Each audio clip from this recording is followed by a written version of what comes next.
It was reading an interview with LTJ Bookham that I got introduced to Lonnie Liston Smith around the late 90s, 2000, and he said he was obsessed with Lonnie Liston Smith. So, being obsessed with LTJ Bookham at the time, I thought I better go check him out. Not to be confused with Lonnie Smith. So I bought Lonnie Liston Smith and the Cosmic Echoes 1974's Expansions album, which is probably their most famous album. I probably chose it because of the artwork. It's pretty cool artwork, and that's what you did around that time, because you would buy CDs that were expensive, so you couldn't afford to make the wrong choice, and you could only really go on artwork. There was no ways to sample records or pre-listen to them back then, because the internet was just about getting on its way. So once you get past the fantastic first track, Expansions, the title track, which is a great dance floor funk mover, you then, it's only 7 tracks, the album, you then realise that the whole album is just as good, if not better, than the first track, which is probably his most famous track. And being a fan of hip hop around that time, it was the beats, it was the percussion, it was, his Lonnie Liston Smith on the Fender Rhodes.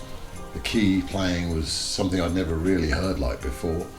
His brother Donald Smith was on the flutes. This album only has 7 tracks, and it taught me that you can have an amazing album with only 7 tracks. Quality over quantity, basically. And it was the second track, Desert Nights, which I think is the best track on the album. And it's the confidence of his key playing that sometimes you think is a bit crazy, but after a few listens you get into it. And it was his breathing. He let the tracks breathe, and he always left a long period of instrumental before his brother Donald Smith would come back in with the vocals. And on Desert Nights in particular, there's some great percussion there, and he'll kind of start off with the horns in the chorus. The flute playing is brilliant, and then it would go a long period until the kind of chorus would come back towards the end. And he was so good at that. He would have long periods of letting the track breathe, and he always said that himself.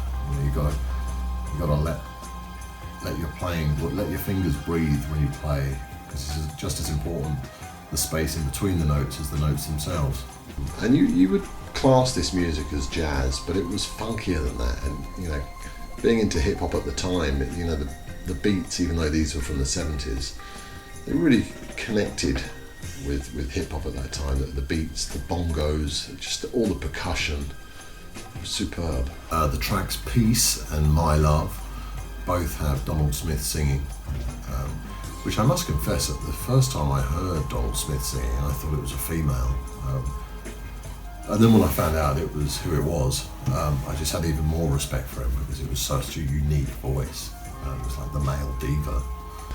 Powerful voice, beautiful. And those 2 tracks are very jazzy, very nice down-tempo numbers. And being a hip-hop and drum and bass fan around that time, I'd spotted the samples from that album. Bushwick Bill had used a sample of Lonnie's from that album on his track Schizo, and Ronnie Sais had used a sample on It's a Jazz Thing. And it made me have a whole new appreciation for sampling. And if I'm honest, it's the reason I loved the Ronnie Sais and Bushwick Bill tracks. It was those bass lines in particular, which just made me dig deep into his record collection. And then I found out, there's a whole load more. Then I obviously started digging into his back catalogue, and I bought Visions of a New World, which was a year later in 1975 that came out, which was brilliant. It followed on from Expansions and Cosmic Funk, his debut album. His debut album was Astral Travelling, but that was 1973. But Cosmic Funk and Expansions both came out in 74.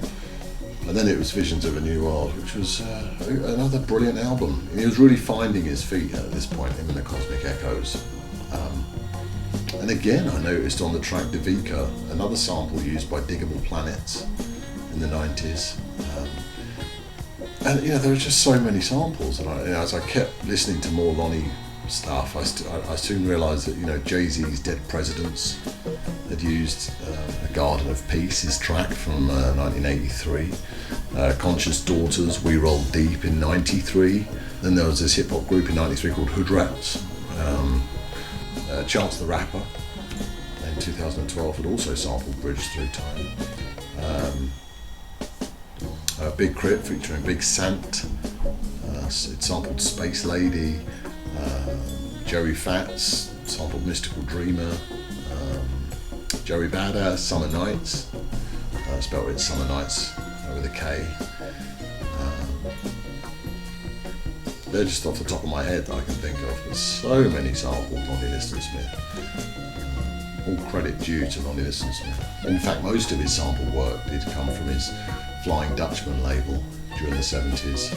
Bob Teal, who owned the label, from what I can gather, he didn't rip off Lonnie, and Lonnie did get his credit for these samples. So it's all good, you know. It all comes back around.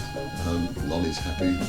Hip hop artists are happy. It's good. And then the following year, in 1976, Reflections of a Golden Dream came out, which is probably his weakest album from that era. But don't fear, because in 1977, Renaissance came out and he was back to his best. Probably as good as Expansions. To be honest, it was one of his best albums, along with Expansions to me. There's no weak track on there. You know, he had the beautiful A Song of Love featuring Donald